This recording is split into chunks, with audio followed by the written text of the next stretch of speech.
Hey, welcome back to another video of Crypto Basics. In this video, we are going to learn how to close or delete your Binance account.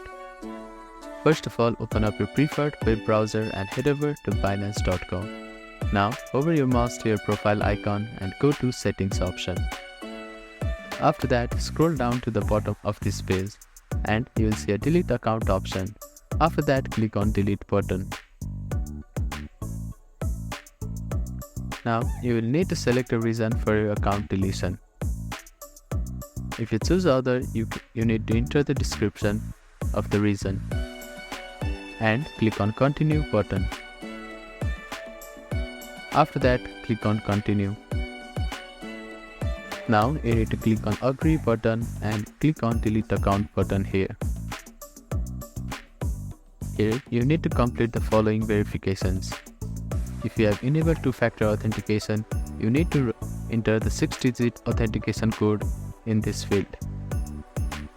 Open the authentication application and type in the code here. After that, click on phone number and you will get a verification code on your device.